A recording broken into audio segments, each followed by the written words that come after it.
Hola a todos, ¿qué tal? ¿Cómo están? Bienvenidos a mi canal, bienvenidos a Luthier Map. Mi nombre es Matías.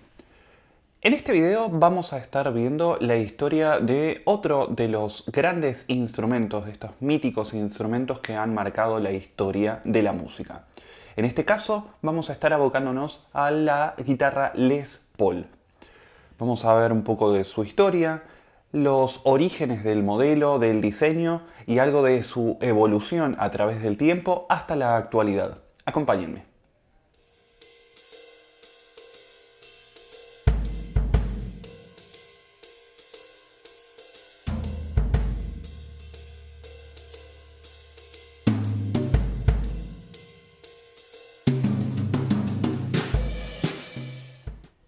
Nacido como William Lester Polfus el 9 de junio de 1915, este joven comenzó a interesarse desde su muy temprana edad en la música. En algún momento de su adolescencia decide generarse un nombre artístico. Es en ese momento que se decanta por Les Paul. Su historial como músico comienza alrededor de los 8 años, en donde aprende a tocar la armónica. Luego de esto aprende a tocar el piano y pasa finalmente a ejecutar la guitarra. Es interesante porque este es un joven altamente creativo y muy ingenioso. Es él quien inventa y diseña el sistema para poder utilizar la armónica sin manos, que es un agarre que va sujetado al cuello del músico, de modo tal que pueda tocar la armónica, y en ese momento lo que a él le interesaba era poder acompañarse mientras estaba tocando la guitarra y cantaba. Era un hombre banda. Lo curioso es que este diseño y este invento se sigue vendiendo hasta el día de hoy con muy poquitas modificaciones respecto del diseño original que había ideado, por lo cual podemos ver que ha dejado varias marcas en la historia, no solamente en los instrumentos de cuerda, sino también en los instrumentos de viento. A los 13 años ya se estaba desempeñando de manera casi profesional, era un semiprofesional, dentro del ámbito de la música western, de la música country. De hecho, era tal el nivel de profesionalismo de este joven que estaba bastante interesado en poder generar una amplificación de su instrumento de un modo mucho más fiel a lo que se estaba pudiendo lograr con los métodos de la época. Uno de sus primeros intentos para electrificar un instrumento fue utilizar la púa de un fonógrafo y conectarla a los parlantes de una radio hogareña, de una radio casera. Su idea era generar una amplificación un poco más fidedigna respecto de lo que estaba ofreciendo los instrumentos de la época y a los instrumentos que él también estaba pudiendo acceder. Evidentemente, desde este lugar era un visionario y claramente alguien que no le tenía mucho miedo a la electricidad. Otro mérito que se le adjudica es el haber creado uno de los primeros sistemas multipista. Él junto a Mary Ford tiene un dúo que se vuelven extremadamente conocidos, pero para las grabaciones que hacía con su guitarra y demás, había diseñado un mecanismo, unos aparatos en el garage de su casa, con los cuales podía hacer grabaciones, podría hacer overdubs, es decir, grabar capas sobre capas, y alterar las velocidades y el pitch de los instrumentos que grababa. Con lo cual había logrado algo que para la época era completamente desconocido, el sistema multipista. En 1951, junto a Mary Ford, logran tener un tema que se introduce en los charts más importantes de Estados Unidos, llamado How High the Moon, y con esto se logran consagrar como dos artistas de altísimo nivel en el ámbito de Estados Unidos y también van ganando con el tiempo cierto conocimiento a nivel internacional. Es tal la importancia que ellos terminan ganando que comienzan con un programa de radio y finalmente para 1955 están teniendo su propio programa de televisión abierta en Estados Unidos. Ya para esa época, Leo Fender y Paul Bixby estaban experimentando con instrumentos de cuerpo sólido. De hecho, no sé si lo han visto, pero tengo un video que es todo acerca de la Telecaster y hablo acerca de la Broadcaster, el primer diseño de Leo Fender. Le voy a dejar la tarjetita por aquí arriba para que lo puedan ver. Bien, como les decía, ya en ese momento había ciertas fábricas que estaban abocándose al desarrollo de la tecnología requerida para los instrumentos de cuerpo sólido, en un intento de eliminar el feedback que se generaba con los instrumentos de caja huecada frente a la necesidad de amplificación, dado que se estaba pudiendo tocar en auditorios cada vez más grandes, pero también había cierto interés en lograr cierta fidelidad del sonido, es decir, intentar captar la cuerda pura, eliminar otras variables que se generaban alrededor de un instrumento de cuerda pulsada. ¿Cómo es que se relacionan estos dos elementos completamente inconexos? Tenemos por un lado un músico de un gran renombre en Estados Unidos y por el otro lado una compañía que ya llevaba muchísimos años construyendo instrumentos acústicos y electroacústicos como lo es Gibson. Bien, aquí el relato no es unívoco, sino que tenemos dos versiones. Por un lado tenemos una versión que es la de Ted McCarthy, que es alguien que llega luego a la presidencia de la compañía Gibson, y un segundo relato que es el del propio Les Paul. Ted McCarthy comenta que, dado el éxito que estaba teniendo en ese momento Fender con la producción de la guitarra Telecaster, había estado observando esto y decidió tener una reacción como compañía para poder competir de manera directa con la producción que estaban teniendo. Tengamos en cuenta y tratemos de contextualizar un poco la situación, que esto ocurre no muchos años después de la Segunda Guerra Mundial, de los fines de la Segunda Guerra Mundial, por lo cual muchas industrias habían estado paradas. Inclusive a Gibson hay registros bastante inconexos entre sí, porque por un lado se le puede adjudicar el hecho de haber producido muy pocas unidades durante la Segunda Guerra Mundial, pero en algunos registros fiscales inclusive figura como que no produjeron absolutamente ninguna guitarra durante los últimos años de esta guerra. Es decir, había sido una compañía que se encontraba completamente cerrada y con unas persianas bajas durante muchísimos años. Con esto se podrán imaginar que estaban completamente interesados en poder volver a la producción y poder volver al mercado. Bueno, aparentemente, por lo que dice Ted McCarthy, reunió un grupo de expertos, entre los cuales él se encontraba, y que tenían como tarea el diseño de un instrumento eléctrico que pueda amplificarse de manera completamente independiente a una caja de resonancia para poder eliminar el feedback y que tenía que contar con algunos elementos puntuales y básicos propios de la marca. Es decir, querían continuar con cierta línea, con cierta tradición que imponía ya una marca como Gibson. Entendían de los desafíos que esto implicaba, ya que había cuestiones técnicas a las cuales enfrentarse y cuestiones de ingeniería a las cuales dedicarse, porque la maquinaria y el expertise con el que los empleados de la fábrica contaban estaba más orientado a los instrumentos de caja, es decir, iban a tener que hacer un rediseño completo de su esquema de producción y de las herramientas con las que contaban para poder trabajar. Luego de un año estaban bastante satisfechos con el modelo que habían logrado y es en ese momento en donde entra Les Paul en juego. Gibson utiliza el contacto, según lo que dice Ted McCarthy, con Les Paul para poder utilizar algo de la imagen que estaba teniendo como una estrategia de marketing y que pueda ser él el endorser de la marca como para poder llevar adelante la nueva adquisición o la nueva producción que tenía la planta. Es decir, Ted McCarthy estaría diciendo que Les Paul solamente participa luego de que el instrumento haya sido terminado, haya sido concluido en su diseño y en su desarrollo. Ahora, veamos cuál es la versión que da Les Paul. Les Paul comenta que en 1951 Maurice Berlin, que era uno de los directivos de Gibson por la época, le da una indicación a unas personas que pertenecían al staff ejecutivo de Gibson, diciendo que vayan a buscar a ese tipo extraño que había diseñado esa especie de palo de escoba con un micrófono atachado. ¿Por qué?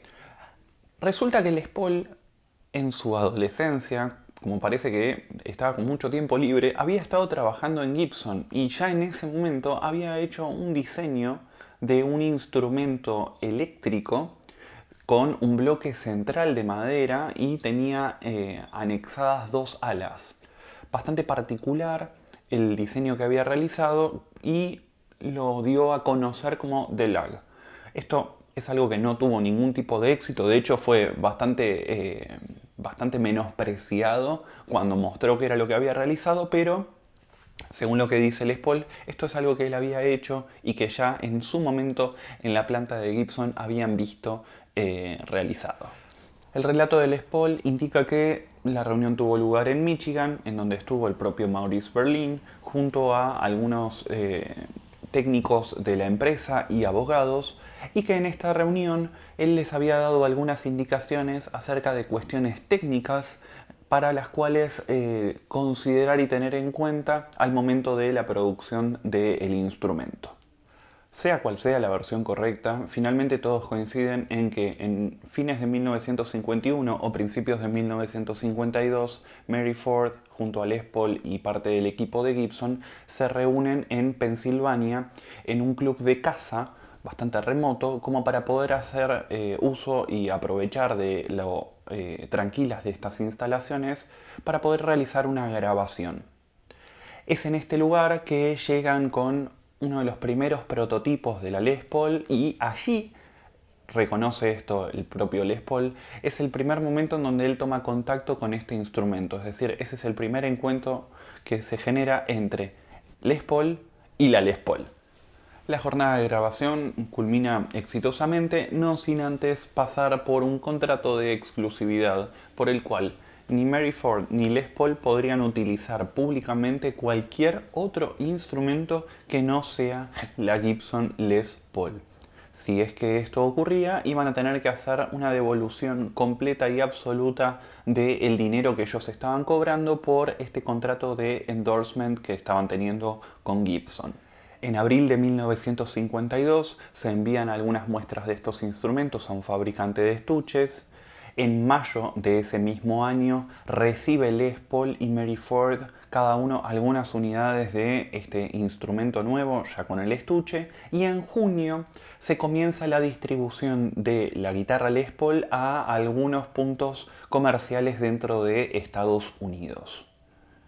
En el verano estadounidense de 1952 estaba programada una de las ferias internacionales más importantes de instrumentos musicales, que es la NAMM, que sigue funcionando hasta el día de hoy. Es llamativo una cuestión porque en ese momento la feria no estaba orientada a músicos, es decir, los músicos profesionales no iban a este lugar. Estaba más orientado a productores y técnicos. No olvidemos que durante muchísimos años todas las cuestiones técnicas de instrumentos y de equipos no estaban orientados al músico y su manipulación libre, sino que estaban orientados a técnicos en música o afines que eran quienes manipulaban todos estos elementos y se los presentaban al músico listo como para que los use, sin darles muchas opciones de manejo y sin darles mucho chance de poder estar toqueteando setups y demás.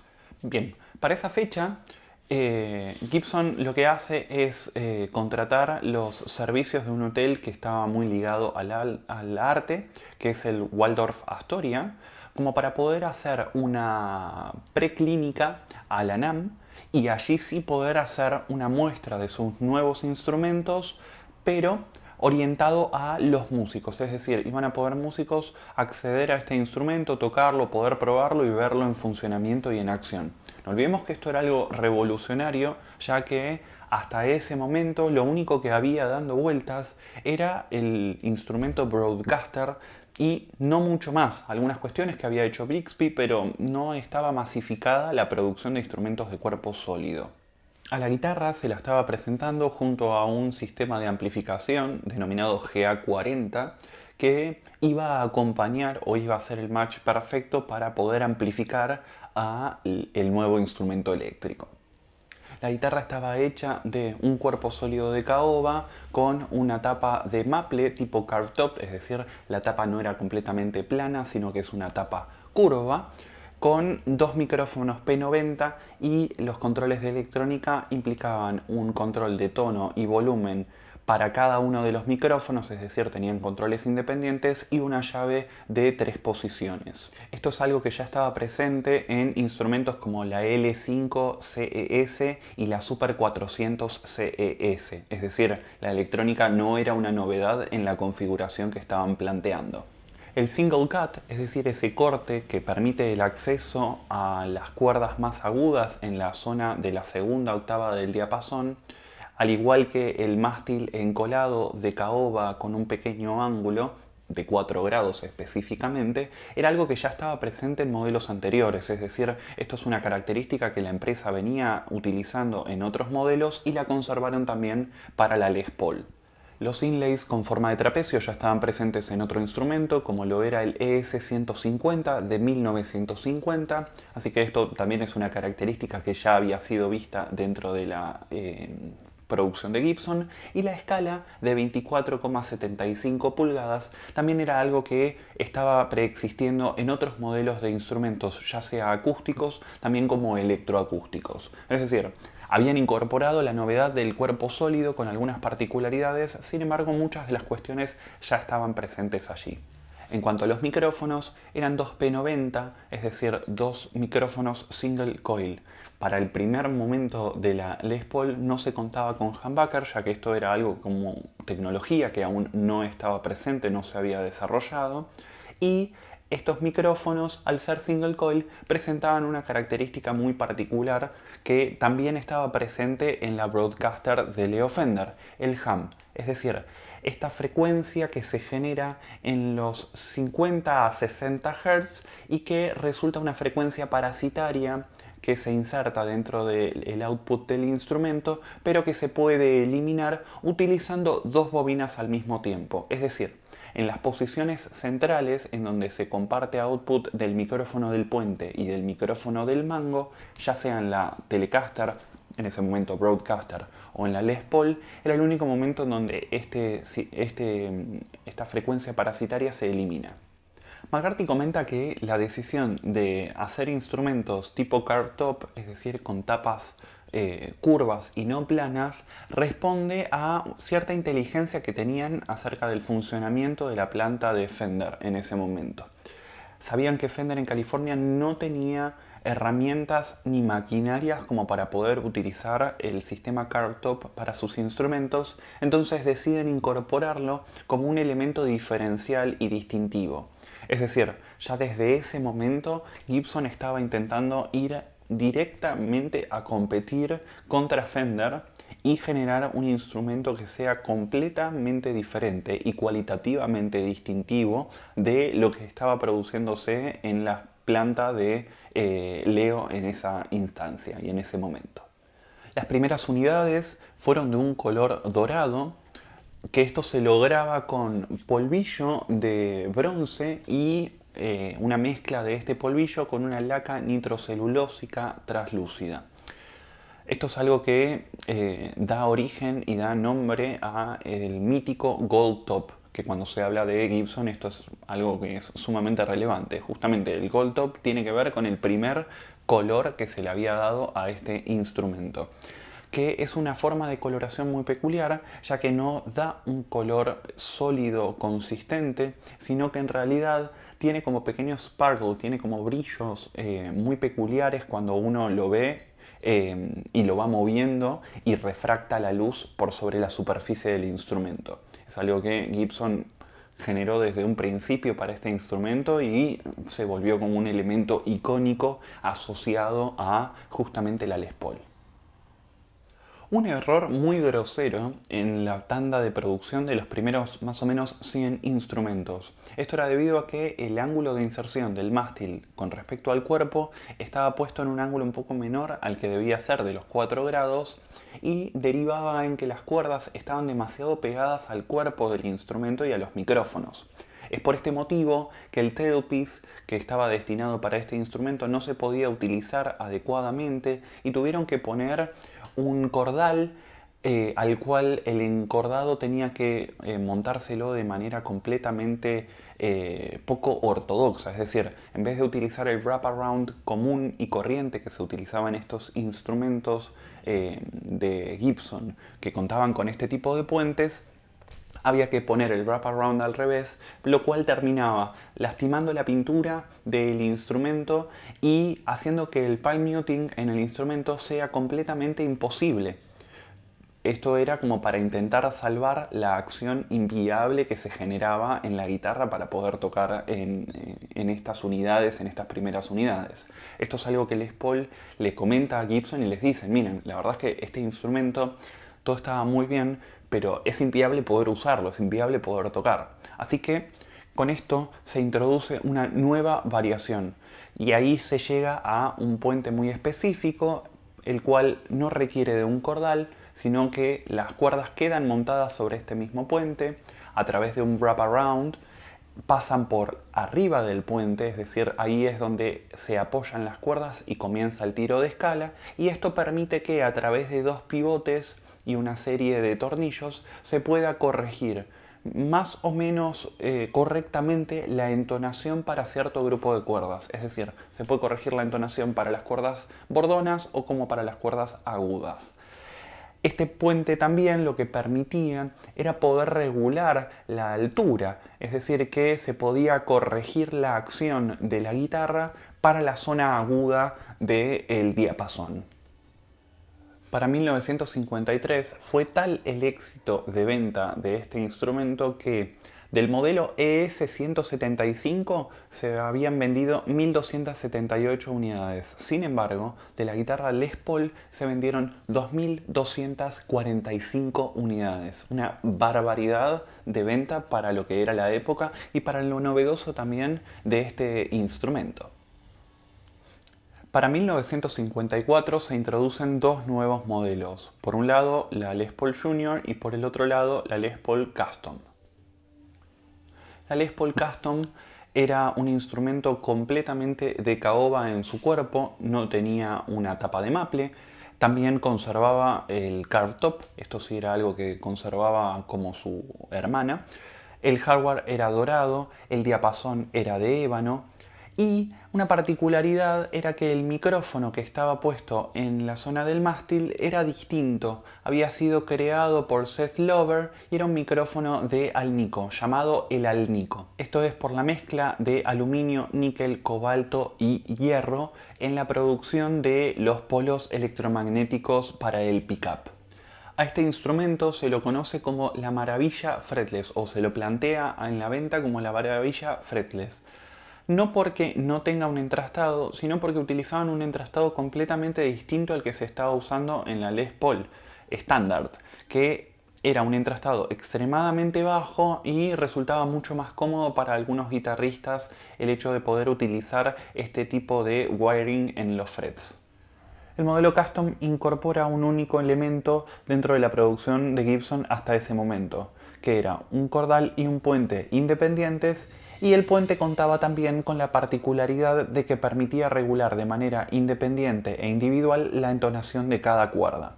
Esto es algo que a partir de 1955 también se incorpora en la producción de las Gold Top. La Les Paul Junior era un modelo mucho más económico que la Les Paul Custom. Costaba $99 contra los $290 que costaba la Custom en ese momento. Por lo tanto, este también se volvió uno de los modelos más masivos en la venta de este fabricante. Su cuerpo era plano, es decir, no tenía un carved top.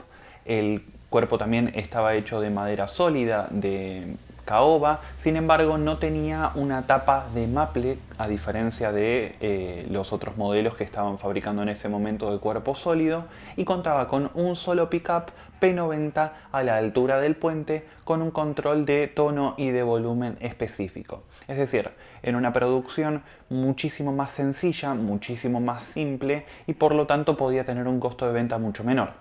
Otra particularidad de este modelo es que incorporaba un diapasón de rosewood a diferencia de los otros instrumentos que tenían otras maderas en sus diapasones. En 1955 también se incorpora al catálogo de Gibson la Les Paul TV, es decir, una Les Paul Junior en esencia pero con un acabado de color denominado natural. Hay varias hipótesis acerca del nombre de este instrumento. Ninguna de ellas es conclusiva, sin embargo, la que se suele decir es que este color resaltaba muchísimo más en las televisiones en blanco y negro, que eran las transmisiones que había para ese momento y en esa época. Sin embargo, esta versión no deja de tener un contrasentido de fondo, o por lo menos a mí no me termina de cerrar mucho, ya que estamos hablando del modelo más económico de Gibson de ese momento en la producción, como les había dicho, $99. Es altamente probable que cualquier músico que logre llegar a la televisión y que logre ser transmitido o retransmitido a través de la televisión pueda acceder a un instrumento tipo Gold Top o pueda acceder a un instrumento tipo Custom. Pero bueno, la mística que se generó alrededor de esta historia hizo que perdure en el tiempo y que sea una de las hipótesis más válidas que hay. En ese mismo año, en 1955, también se introduce la Les Paul Special.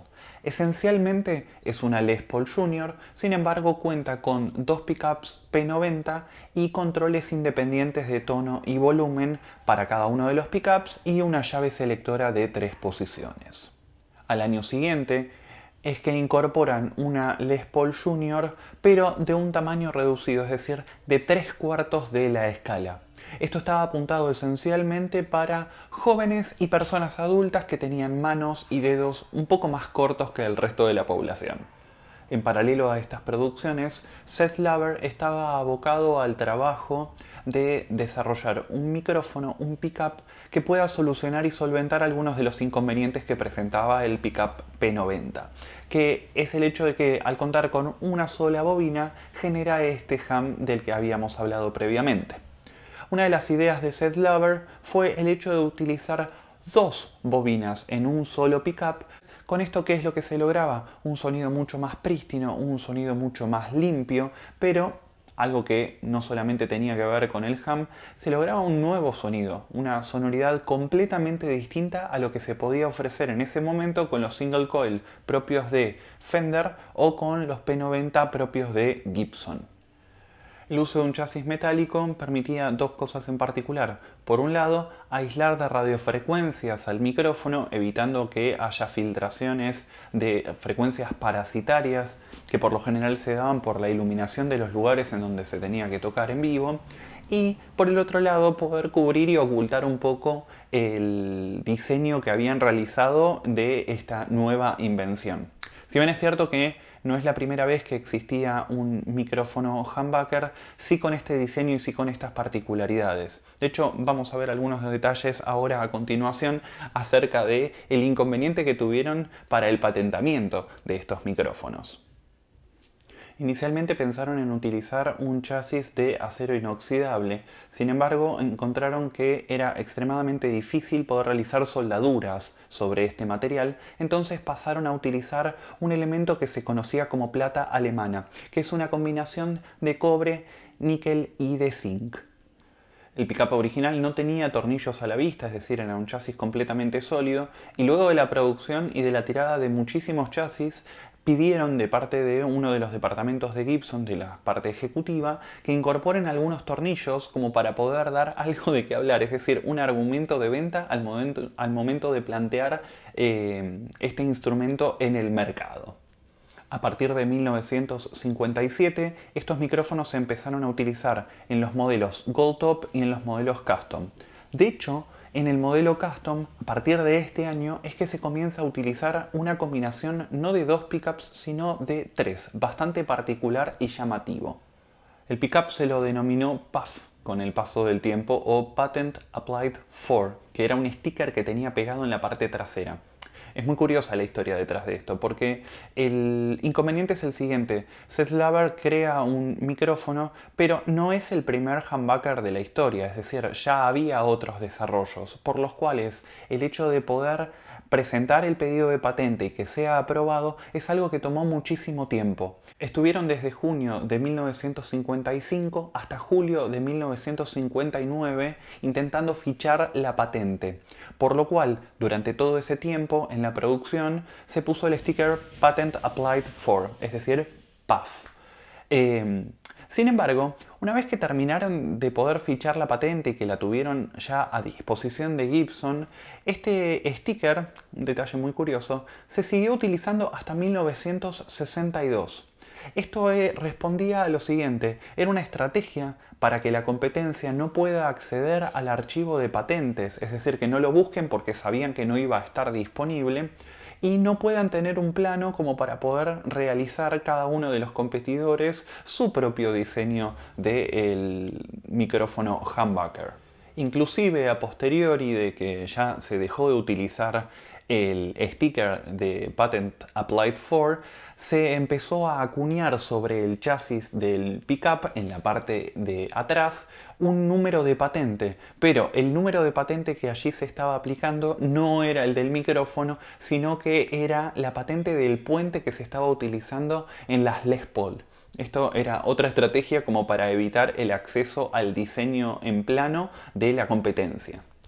Laver dice que todos los modelos que se produjeron a posteriori eran idénticos. Sin embargo, se especulaba con el hecho de que había una sonoridad un poco distinta en las guitarras custom. Y esto efectivamente era así, pero no porque el micrófono haya sido confeccionado de manera distinta, sino porque el modelo custom tenía, recuerden, el hardware dorado y los chasis de los micrófonos contenían un poco de oro. Es decir, que